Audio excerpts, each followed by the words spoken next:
দেশটা যারা বাঁচিয়ে রাখছে এর মধ্যে কৃষকদের অবদান কিন্তু সবচেয়ে বেশি। আমরা কিন্তু এই যে তাদের অবদানটা আমরা কিন্তু অতভাবে প্রকাশ করি না। আপনারা জানেন যে আমরা দায়িত্ব নেওয়ার পরেই মানে প্রায় 5টা ডিস্ট্রিক্টে বন্যা হয়েছিল। একটা হলো কুমিল্লা, তারপরে ফেনী, তারপরে আপনার ওই যে মৌলভীবাজার, 5টার মধ্যে সবচেয়ে বেশি হয়েছিল। কিন্তু আর টোটাল এফেক্টেড হয়েছিল প্রায় 24টা জেলা। কিন্তু আমাদের কৃষকরা মানে ওখানে কিছু আউশ ধান এবং আমনেরও কিন্তু ক্ষতি হয়েছিল। কিন্তু কৃষকরা এই পরিশ্রম করে তারা এই বোরো ধানের যে আমাদের একটা এস্টিমেট ছিল তার চেয়ে প্রায় 15 লক্ষ টন বেশি উৎপাদন করছে। আমাদের কিন্তু 15 লক্ষ টন কিন্তু বেশি উৎপাদন করছে। তারপরেও ওখানে দেখা যায় যে বাজারে হয়তো চাউলের দাম একটু বেড়ে যাচ্ছে 2-3 টাকা। তারপরে আপনি দেখেন যে অন্যান্য বার থেকে আমাদের যে একটা রিজার্ভ, ওই রিজার্ভ কিন্তু অন্যান্য বারের থেকে এবার কিন্তু রিজার্ভও অনেক বেশি আছে। তারপরেও বাজারটা কিন্তু হচ্ছে। তারপরে আপনি আরেকটা দেখেন যে আলু, গতবার যে দামে আপনারা আলু কিনছেন এখন কিন্তু কৃষকরা কিন্তু আলুর দামও পাচ্ছে না।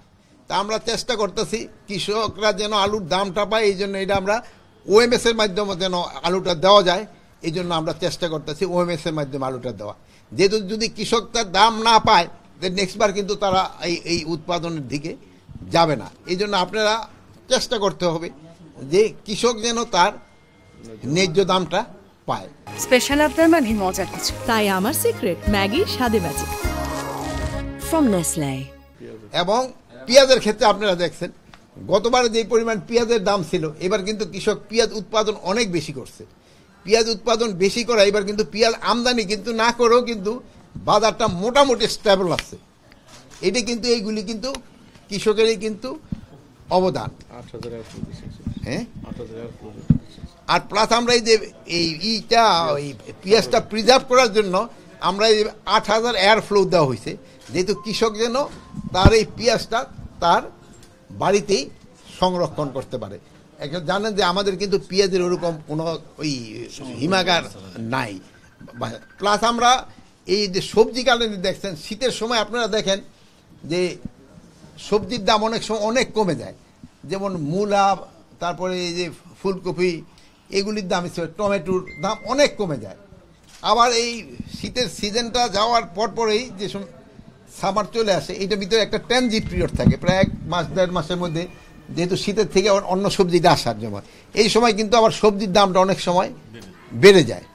একটা হলো যে সময় দামটা কমে যাচ্ছে কৃষক কিন্তু দাম পাচ্ছে না, আবার যে সময় দামটা বেড়ে যাচ্ছে সেই সময় কিন্তু তার ওই ফলটা। এই জন্য আমরা কিন্তু ওই যে 100 মিনি কোল্ড স্টোরেজ এইবার আমরা স্থাপন করার আছে। হয়তো আমরা এই মানে নেক্সট মৌসুমের আগে আমরা হয়তো এটা কমপ্লিট করতে পারবো। এটা হলে মানে এইবার তো প্রথম, হয়তো এই পরে এই সংখ্যাগুলি আস্তে আস্তে আরও বাড়তে থাকবে, একবারে তো আর করা যাবে না সব। যে পরীক্ষামূলকভাবে তারা হয়তো এই সবজিটা রেখে দিল, ধরেন 1 মাস রেখে দিলে কিন্তু ওই সবজিটা সেই কৃষকও দামটা পেল, প্লাস আমরা যারা ভোক্তারা তারও একটা ন্যায্য মূল্যে এই জিনিসটা পাবো। এই জন্য আমাদের এইগুলি করা হচ্ছে। প্লাস আপনারা জানেন ওই আগের সময় মানে আমাদের যে মেশিন টেশিন কেনার ব্যাপারে অনেক বড় ধরনের একটা দুর্নীতি ছিল। বাট এই দুর্নীতিটা যেন করার জন্য আমরা এটা কাগজপত্র ইসে পাঠাই দিছি দুর্নীতি দমন কমিশনে, যেহেতু এটার ইনভেস্টিগেশন আমাদের পক্ষে সব কিছু করা সম্ভব নয়।